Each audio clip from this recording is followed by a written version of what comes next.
అందరికీ నమస్కారం. నిన్నే వరిస్తా పార్ట్ 59. అన్వికకి మెలకు వచ్చి చూసేసరికి ఆద్విక్ తనని గట్టిగా పట్టుకుని పడుకోవటం చూసి ఫస్ట్ టైం అది నువ్వు నన్ను ఇలా ప్రేమగా పట్టుకుని పడుకోవటం నాకైతే ఇలానే ఉండిపోవాలని ఉందిరా. కానీ నాన్న నీ మీద చాలా కోపంగా ఉన్నారు. నీ గురించి ఏం చెప్పినా వినేలా లేరు. నాన్న ముందులా నీతో ప్రేమగా ఉండేలా చేయడానికి ఏదో ఒకటి చెయ్యాలి. అప్పుడు కానీ మళ్ళీ మనం కలవలేం.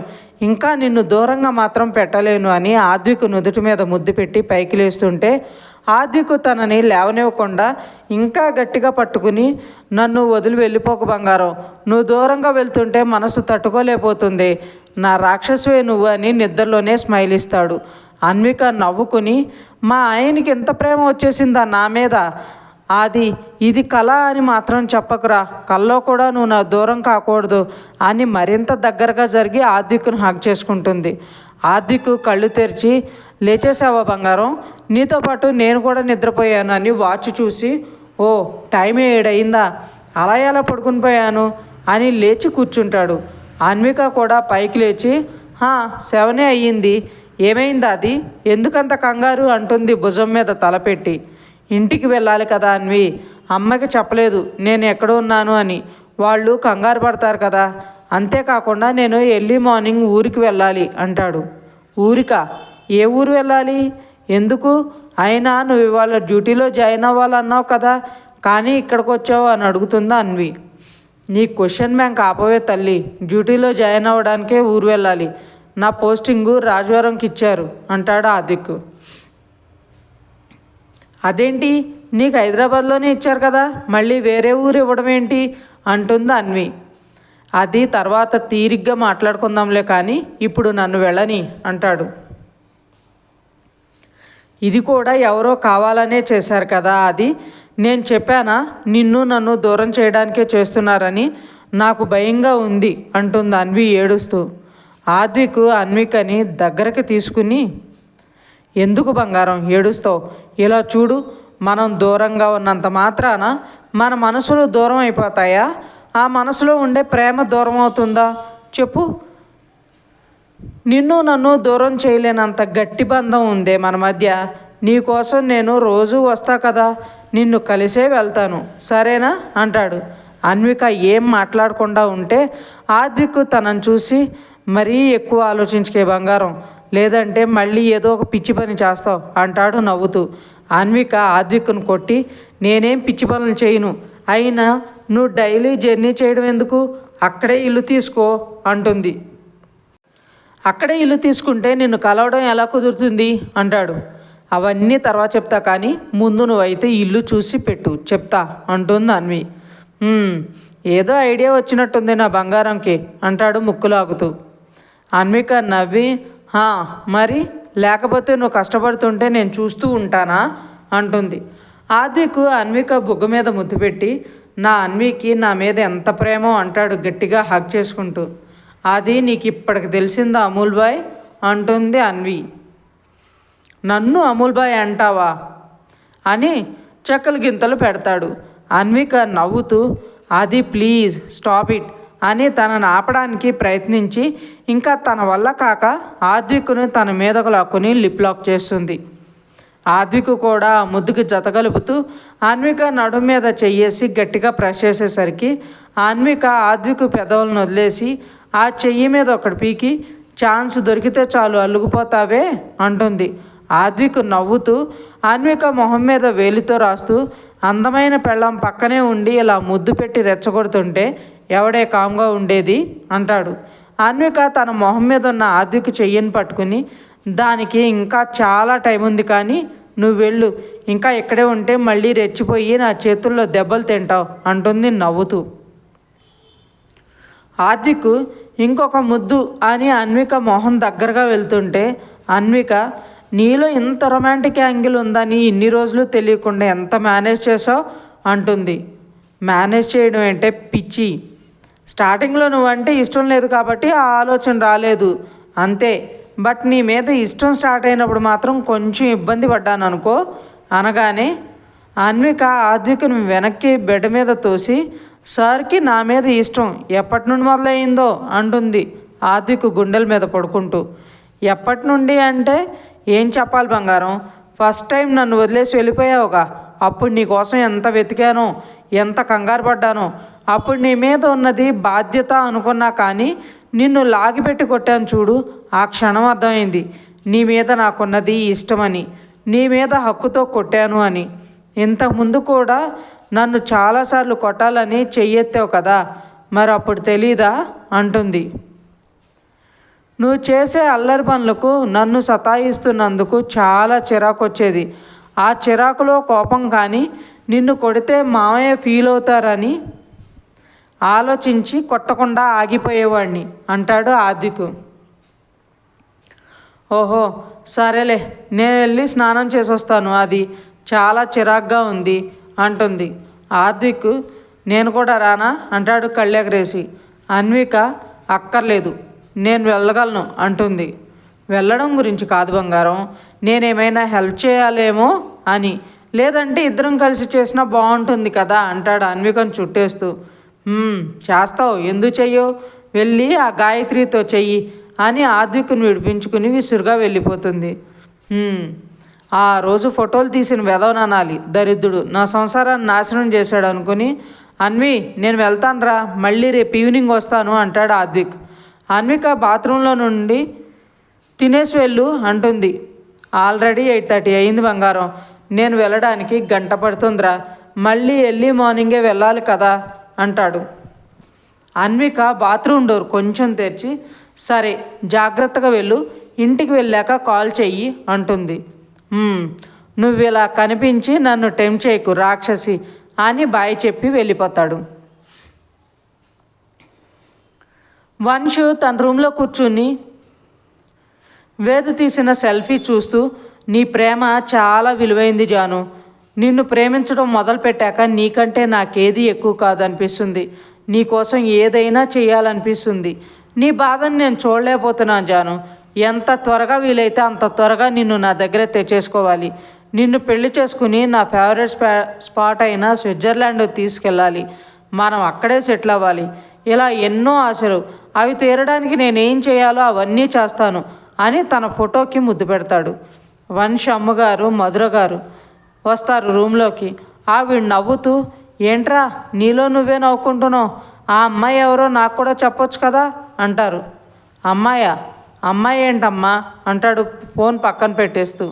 అమ్మాయి అంటే నువ్వు ఫోన్లో చూస్తూ మురిసిపోతున్న అమ్మాయి, నిన్ను ప్రేమలో పడేసిన అమ్మాయి, ఎవరో చూపించమంటున్నా అంటారు ఆవిడ.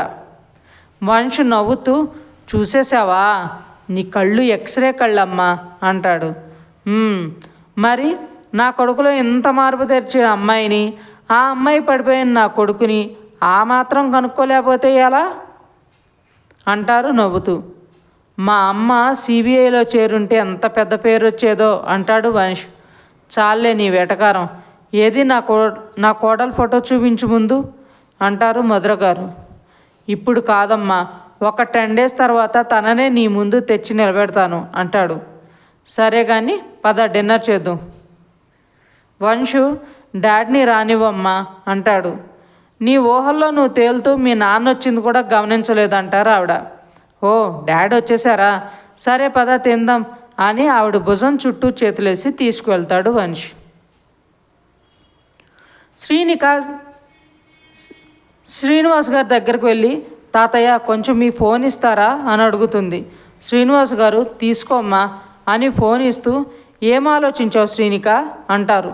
శ్రీనిక ఇబ్బందిగా, ఎవరెన్ని చెప్పినా నా మనసు మారదు తాతయ్య, మీ మనవడు ఎలా ఒక అమ్మాయిని ప్రేమించి తన గురించి ఆలోచిస్తూ బాధపడుతున్నాడో నేను కూడా అలానే బాధపడుతూ ఉండమంటారా తాతయ్య, మీరన్నట్టు పెళ్లి బంధం గొప్పదే కాదు అనను, కానీ ఆ బంధం ఒకరి ప్రేమని మనసుని కుటుంబాన్ని బాధ పెట్టే విధంగా ఉండకూడదు కదా తాతయ్య, నా ప్రేమ సంగతి మా ఇంట్లో తెలుసు, తననే అల్లుడిగా కూడా అనుకుంటున్నారు, ఇప్పుడు నేను తనని కాకుండా ఇంకొకరిని పెళ్లి చేసుకుని సంతోషంగా లేకుండా బాధపడుతూ ఉన్నానని తెలిస్తే మా వాళ్ళు చాలా బాధపడతారు, మా అమ్మగారు అసలు తట్టుకోలేరు.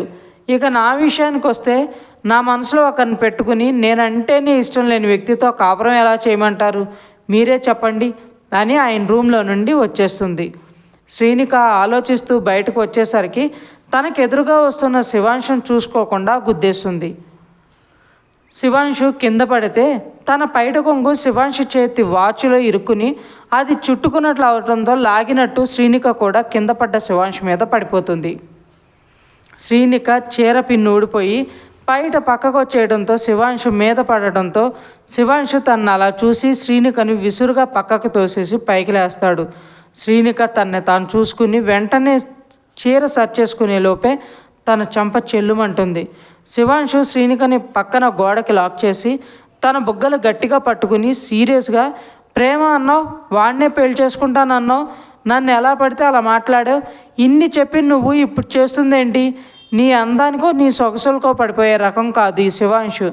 నా మీద నువ్వు ప్లే చేసే చీప్ ట్రిక్స్ మానేసి ఎవరినో ప్రేమించావు కదా, వాడితోనే వెళ్ళిపో. నేను పడ్డ బాధ నువ్వు పడాలని, మనం ఎంతగానో ప్రేమించే వాళ్ళు దూరం అయితే ఎలా ఉంటుందో నీకు అర్థమయ్యేలా చేయాలని నిన్ను పెళ్ళి అనే బంధంతో కట్టిపడేసి తీసుకొచ్చాను.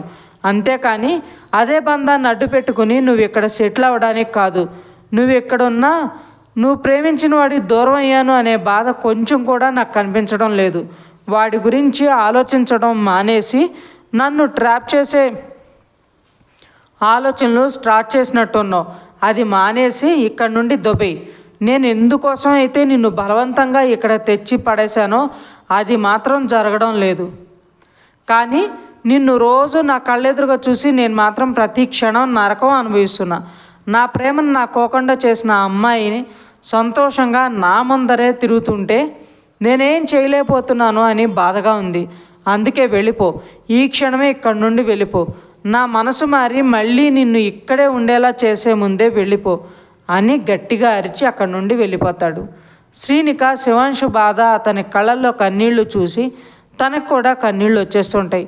తన బాధని ఎవరికీ చెప్పుకోలేక తనలో తనే పడుతున్న బాధని నేను ఎందుకు చూడలేకపోతున్నాను, తన కోపం పోగొట్టి తన బాధను తీర్చే వరకు ఇక్కడే ఉండాలని నాకెందుకు అనిపిస్తుంది, తన నోటితోనే నువ్వు వెళ్ళిపో అని అనిపించేలా చేస్తాను, అప్పుడే ఇక్కడ నుండి వెళ్ళిపోతాను అని ఛాలెంజ్ చేసి నేను తనంతట తానే ఇక్కడ నుండి వెళ్ళిపో అంటున్నా ఈ నిమిషమే వెళ్ళాలని ఎందుకు అనిపించడం లేదు అని ఆలోచిస్తూ అలానే కిచెన్లోకి వెళ్తుంది. అలా ఆలోచనలతో వంట చేస్తూ చెయ్యి మీద వేడివేడి కర్రీ వేసుకుంటుంది. అయినా అవేమీ పట్టనట్టు ఆలోచనలతో మిగతా వంటలన్నీ చేసేసి అన్నీ టేబుల్ మీద సర్దేస్తుంది. శివాంశుని లంచ్కి పిలవడానికి తన రూమ్కి వెళ్ళేసరికి శివాంశు తన చేతిలో పేపర్స్ పట్టుకుని బాధగా చూస్తూ ఉంటాడు. శ్రీనిక మెల్లగా శివ్ అని పిలిచేసరికి శివాంశు శ్రీనికను పట్టించుకోకుండా తన చేతిలో ఉన్న వాటిని లోపల పెట్టి లాక్ చేసి రూమ్లో నుండి బయటకు వెళ్ళిపోతాడు. శివాంశు అలా చేసేసరికి శ్రీనిక బాధపడి, నా వల్లే మీరు ఇంత నరకాన్ని చూస్తున్నారని ఈరోజు అర్థమైంది శివ్. అందుకే నీ జీవితంలో సంతోషాన్ని తీసుకుని వచ్చే వరకు నేను ఇక్కడి నుండి వెళ్ళను. తాతయ్యతో మాట్లాడాక నేను ఎందుకు ఉండాలి ఇక్కడ అనుకుని వారం రోజుల్లో నీ ప్రవర్తన మారకపోతే ఏది ఏమైనా ఇక్కడి నుండి వెళ్ళిపోవాలనుకున్నాను. కానీ నీ కళ్ళల్లో కన్నీళ్ళు, నీ మనసులో వ్యధ చూసిన తర్వాత నీ ప్రేమను నీకు దూరం చేసిన నేను నీకు బాధను మిగిల్చి నా స్వార్థం చూసుకుని నిన్ను ఇలా వదిలేసి నా ప్రేమకు నేను దగ్గర అవటం ఎంతవరకు కరెక్ట్ అనిపిస్తుంది. నువ్వెన్ని అన్నా ఏం చేసినా నీ మొహంలో నవ్వు, నీ మనసులో సంతోషం చూసే వరకు నేను ఇక్కడ నుండి వెళ్ళకూడదు అని ఇప్పుడే డిసైడ్ చేసుకున్నా శివ్ అనుకుని ఫ్రెష్ అయ్యి కిందకు వెళ్తుంది. మన్విత వేద్కి కాల్ చేస్తుంది. వేద్ వెంటనే కాల్ లిఫ్ట్ చేసి సంతోషంగా, మన్వి మా ఇంట్లో మన పెళ్ళికి ఒప్పుకున్నారు, చాలా గ్రాండ్గా చేద్దామంటున్నారు. నేనే ఈ విషయం నీకు చెప్పాలని కాల్ చేద్దాం అనుకున్నా, ఇంతలోనే నువ్వే చేశావు అంటాడు. మన్విత షాక్ అవుతుంది. వాళ్ళింట్లో ఒప్పుకున్నారా? కానీ గ్రాండ్గా పెళ్ళంటే అందరూ అడుగుతారు, అప్పుడే పెళ్ళెందుకు, చదువుకోవచ్చు కదా అంటూ. అప్పుడు అందరికీ ఏం చెప్పాలి, ఎలా చెప్పాలి అని మనసులో అనుకుంటూ ఉంటుంది. వేద్, మన్వి ఉన్నావా, ఇంత గుడ్ న్యూస్ చెప్తున్నా నువ్వేం మాట్లాడవేంటి అంటాడు. మన్విత తేరుకుని, వేద్ ఇప్పుడు పెళ్ళి గ్రాండ్గా వద్దు, మీ నాన్నకి చెప్పు అంటుంది. ఎందుకు మన్వి? మన చదువు ఇంకా అవ్వలేదు కదా వేద్, అందరూ ఎందుకు అప్పుడే పెళ్ళి అంటూ ఏవేవో క్వశ్చన్స్ వేస్తారు, అదంతా అవసరమా అంటుంది. ఏం కాదులే మన్వి, అవన్నీ ఆలోచించి మన పెళ్ళి సింపుల్గా చేసుకుంటే ఎలా చెప్పు, మా అన్నయ్య కూడా అనుకోకుండా పెళ్లి చేసుకుని వచ్చేసాడు. డాడ్ కనీసం మన పెళ్ళైనా గ్రాండ్గా చేయాలని ఆలోచిస్తున్నాడు. లెట్ హిమ్ మన్వి అంటాడు వేద్. మన్విత వెంటనే, Ved please try to understand. మన ఇద్దరిది ఒకటే ఏజ్, మనం చదువుతున్నది ఒకటే కాలేజ్. అలాంటప్పుడు మన చదువు అవ్వకుండా ఇంత త్వరగా పెళ్లి చేస్తున్నారు అంటే మన మీద లేనిపోని అనుమానాలు వస్తాయి. అందరూ మాట్లాడే మాటలకి మా అమ్మ నాన్న అవమానపడాలి. అవసరమా ఇదంతా అంటుంది విసుగ్గా. అది నిజమే, కానీ డాడ్ మన పెళ్లి మీద చాలా ఆశలు పెట్టుకున్నారు మన్వి అంటాడు వేద్. అంకుల్తో నేను మాట్లాడతాను వేద్ అంటుంది మన్వి. సరే మన్వి, నీకు ఎలా ఇష్టమో అలా చేద్దాం. నేను కూడా నాన్నతో మాట్లాడతాను అంటాడు వేద్. మా నాన్న నిన్ను కలవాలంటున్నారు, ఈవినింగ్ మా ఇంటికి వస్తావా అని అడుగుతుంది మన్వి. ఓకే మన్వి, ఎన్నింటికి రమ్మంటావు అంటాడు ఉత్సాహంగా. మన్విత తనతో అంత కూల్గా అంత రిక్వెస్టింగ్గా అడుగుతుంటే తను చూస్తున్నది కలో నిజమో కూడా అర్థం కాక ఆనందంలో మునిగిపోతుంటాడు వేద్. నీకు ఎప్పుడు వీలైతే అప్పుడు వచ్చే వేద్ అని కాల్ పెట్టేస్తుంది మన్విత. వేద్ చాలా హ్యాపీగా ఫీల్ అవుతాడు. మన్విత వాళ్ళ ఇంటికి ఎప్పుడెప్పుడు వెళ్తానా, తనని ఎప్పుడెప్పుడు చూస్తానా అని 10 నిమిషాలకు ఒకసారి వాచ్ వైపు చూస్తూనే ఉంటాడు. ఇంతలో మహిదర్ గారు వచ్చి, వేద్ మీ అన్న వదిన్ని హనీమూన్ పంపిద్దాం అనుకుంటున్నా, నువ్వు వెళ్ళి ఆ ఏర్పాట్లు చూసి వాడిని ఒప్పించు వెళ్ళడానికి. తర్వాత ఎల్లుండి దర్శిని వేద్ చెల్లు వస్తుంది, ఎయిర్పోర్ట్కి వెళ్ళి పికప్ చేసుకోనన్నా అని చెప్తారు. వేద్ అలాగే మహి అని ఆ పని మీద బయటికి వెళ్ళి అలానే మన్విత వాళ్ళ ఇంటికి వెళ్దామని బయటకు వచ్చేస్తాడు. ఈవినింగ్ అవ్వగానే మన్విత వాళ్ళ ఇంటికి వెళ్తాడు వేద్. మన్విత వేదను చూసి తనని తీసుకెళ్ళి హాల్లో కూర్చోబెట్టి వాళ్ళ నాన్నను పిలుచుకుని వస్తుంది. వేద ఆయన్ని చూడగానే పైకి లేచి ఆయన కాళ్ళకి దండం పెడతాడు. రవీంద్ర గారు సంతోషంగా ఉండిన ఆయన అని ఆశీర్వదించి సోఫాలో కూర్చుని వేద్ని పక్కన కూర్చోబెట్టుకుంటారు. మీరు మాట్లాడాలి అన్నారని మన్వి చెప్పింది అంటాడు వేద్. అవును బాబు, అమ్మాయి అంతా చెప్పింది. మీ అమ్మ వాళ్ళతో మాట్లాడేలోపే నీతో మాట్లాడాలని రమ్మన్నాను అంటారు రవీంద్ర గారు. అంకుల్ మీరేమీ కంగారు పడకండి, మా ఇంట్లో చెప్పాను, వాళ్ళు కూడా పెళ్లి కొప్పుకున్నారు అంటాడు వేద్. రవీంద్ర గారు ఆనందంగా, నిజమా వేద్, చాలా సంతోషంగా ఉంది. మీ వాళ్ళతో ఎలా మాట్లాడాలో ఏమో, అసలు పెళ్లి కొప్పుకుంటారో లేదో అని అడుగుతుంటే కొంచెం భయమేసింది. ఇప్పుడు నీ మాటతో కాస్త ధైర్యం వచ్చింది అంటారు. మా నాన్న మాతో చాలా ఫ్రెండ్లీగా ఉంటారు అంకుల్, ఆయన మా కోసం ఏదైనా చేస్తారు. ఇప్పుడు కూడా మీ అమ్మాయిని నేను ప్రేమిస్తున్నానని చెప్పగానే పెళ్ళి గ్రాండ్గా చేద్దామన్నారు, కానీ మన్వి వద్దంటుందని మన్విత వైపు చూస్తూ తనేం చెప్పిందో చెప్తాడు. రవీంద్ర గారు మన్విత ముందు చూపుకి చాలా గర్వంగా ఫీల్ అవుతారు. తన కూతురు వాళ్ళ పరువు మర్యాదల గురించి గౌరవం గురించి ఆలోచించిందని పొంగిపోతారు. దాని గురించి కూడా మీరు కంగారు పడకండి అంకుల్, నాన్నతో నేను మాట్లాడతాను, ఆయన కాదనరు అంటాడు వేద్. సరే వేద్, మీ నాన్నగారు ఫ్రీ అయ్యే టైం చెప్తే నేను మీ నాన్నగారితో పెళ్లి గురించి మాట్లాడతానంటారు రవీంద్ర గారు. అలాగే అంకుల్, నాన్నతో మాట్లాడిస్తాను అని బాయ్ చెప్పి బయటికి వెళ్తాడు. రవీంద్ర గారు మన్విత సైగ చేసేసరికి తను కూడా వేద్తో పాటు బయటకు వెళ్తుంది. అమృత గారు వాటర్ కోసం అని నిద్రలేచి బయటకు వచ్చి మొత్తం వింటారు. అసలు ఏం జరుగుతుందండి, పెద్దమ్మాయి పెళ్లి కాకుండా చిన్నపిల్ల పెళ్ళి అంటే అందరూ తెలిస్తే ఏమంటారు అంటారు ఆవిడ కంగారుగా. పెద్దమ్మాయితో సమస్య లేదు అమృత, ఎందుకంటే తనకి కోటీశ్వరుడు, తను ఎంతకో ఇష్టపడే అబ్బాయి అయినా వంశు భర్తగా వస్తున్నాడు. కానీ నా భయం అంతా అమ్ముల్ గురించే. నీకు ఆరోగ్యం బాగాలేదు, అందుకే తనకి ముందే పెళ్లి చేయాలని నిర్ణయించుకున్నాను. అయినా వాళ్ళిద్దరూ ప్రేమించుకున్నారు. అబ్బాయి చాలా మంచివాడు, అందం తెలివి గుణం అన్నీ ఉన్నాయి. అలాంటి వాడిని మనం వెతికినా దొరకడు అంటారు రవీంద్ర గారు. కానీ వంశు ఏమనుకుంటాడు అంటారు అమృత గారు. దాంతో నేను మాట్లాడతాను, నువ్వు ఎక్కువ ఆలోచించకుండా వెళ్ళి రెస్ట్ తీసుకో, అంతా మంచి జరుగుతుంది అని ఆవిడ్ని కన్విన్స్ చేస్తారు రవీంద్ర గారు.